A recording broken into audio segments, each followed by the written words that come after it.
Muito bem, finalizando a questão. Desnecessário refazer uma leitura, né? Vamos para as alternativas. Eu tenho aqui. Sim, quanto à reincidência, cabe destacar que, após a denúncia do crime de ameaça, Vitor veio a ser condenado definitivamente. Certo? O que aqui significa? Vamos lá. Isso aqui é muito importante. O lapso temporal. Vou fazer aqui um gráfico, certo? Vou fazer além do tempo. Então, complementando, né?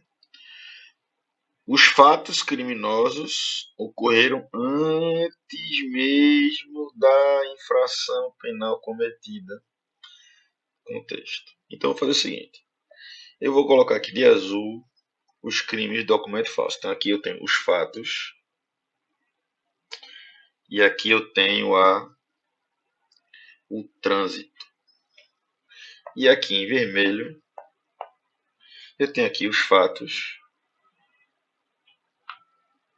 E eu não tenho o trânsito. E aqui eu tenho a linha do tempo. A linha do tempo. E aqui nós temos hoje, pronto.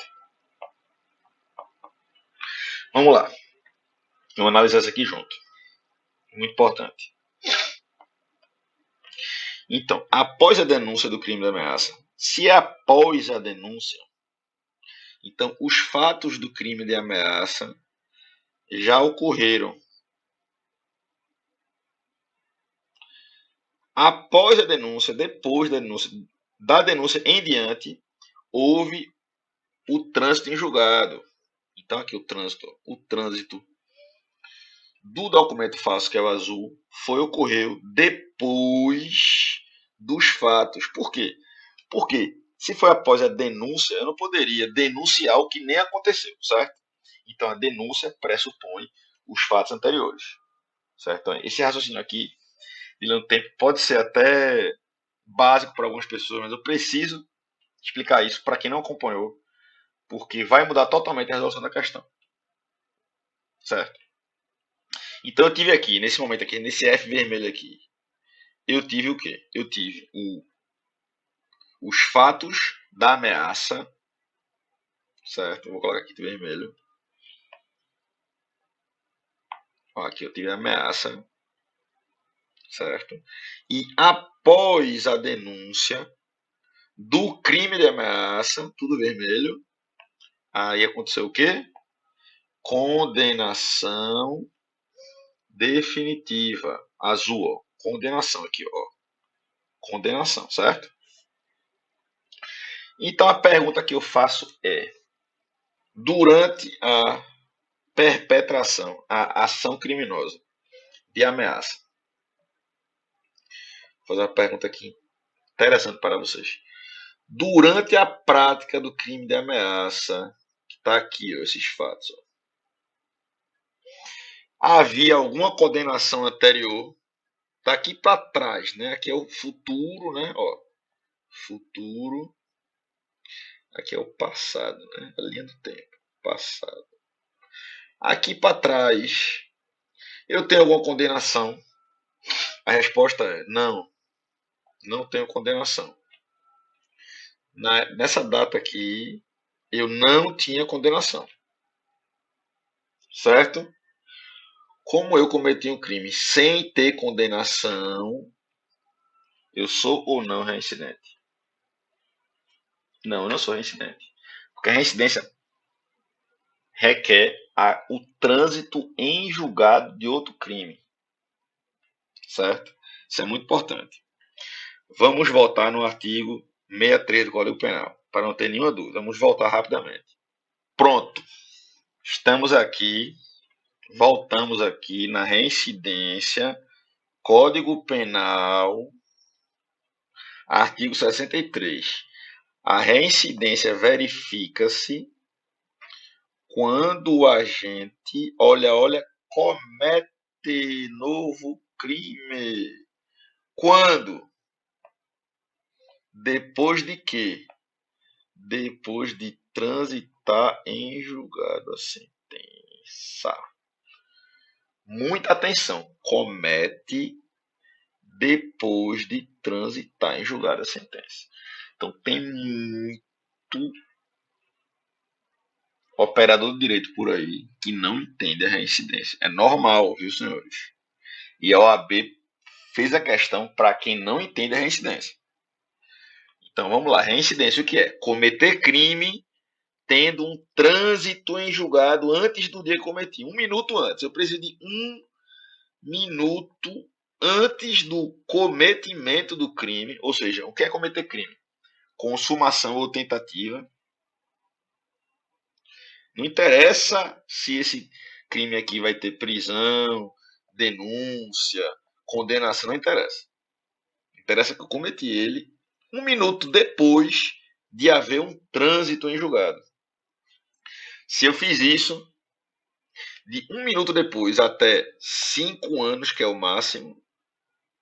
5 anos está aqui, 5 anos. Sou reincidente. Certo? Então eu preciso ter uma condenação com trânsito julgado antes de cometer o crime. Se eu tiver 318 delitos em andamento, IP, processo e 0 trânsito em julgado, eu sou o que? Primário. Eu sou primário. Ponto final. Não confundam. Jamais. Muita atenção. Vamos voltar para a questão agora. Voltando aqui para a questão.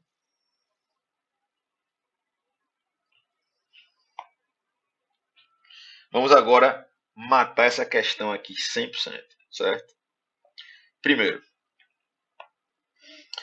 com base nas informações, com o advogado Lúcio, para esclarecer. Então, não poderá ser decretada a prisão de Vitor.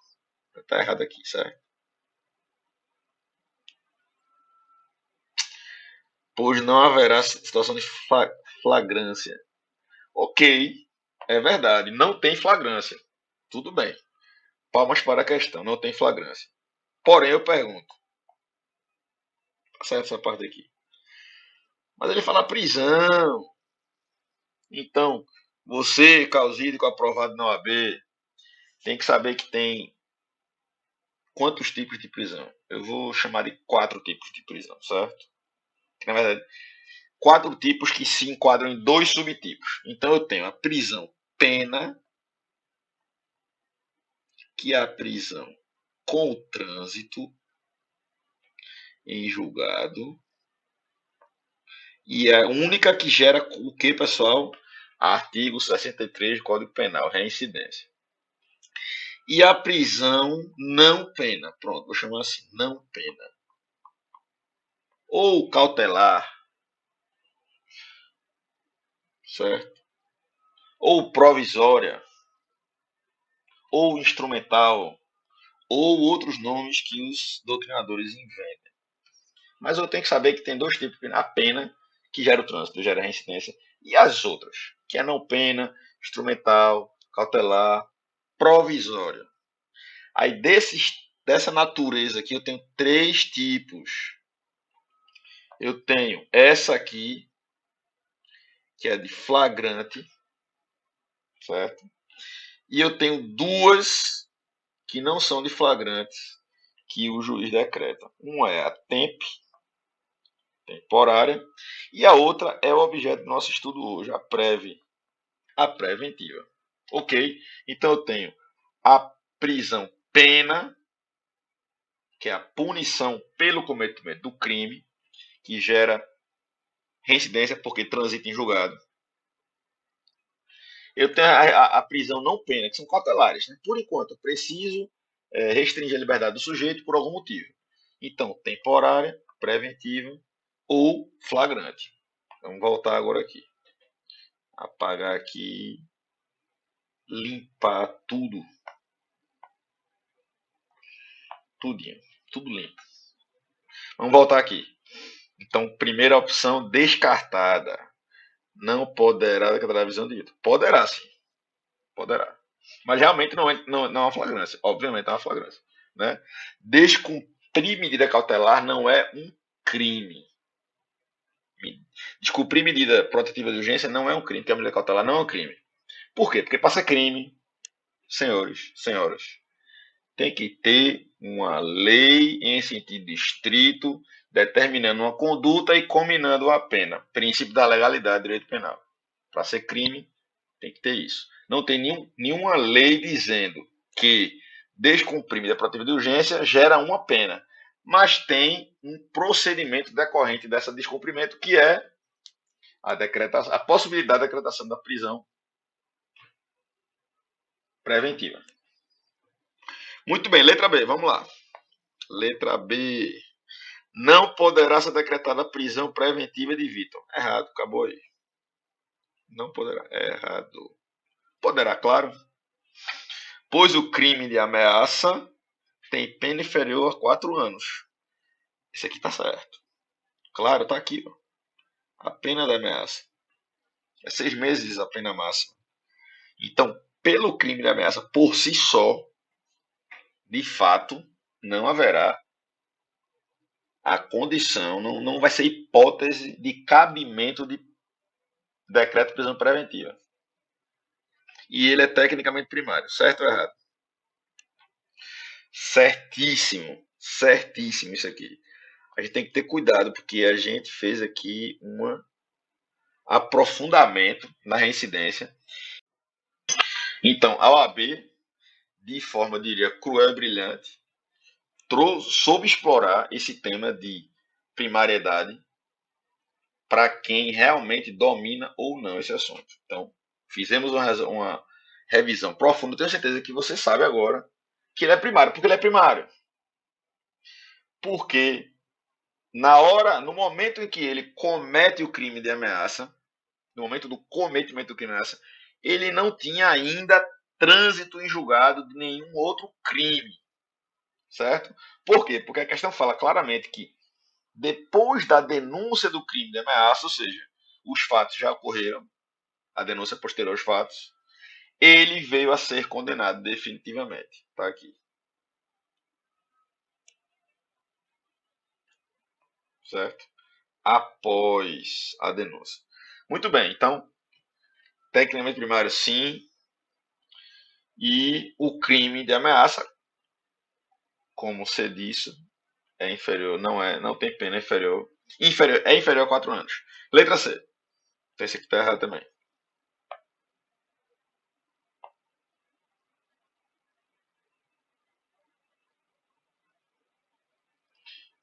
Letra C.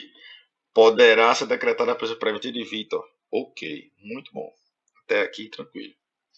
Pois, apesar do crime de ameaça ter pena máxima inferior a 4 anos, o autor é reincidente. Essa parte não. Tá certíssimo tudo, menos ele não é reincidente.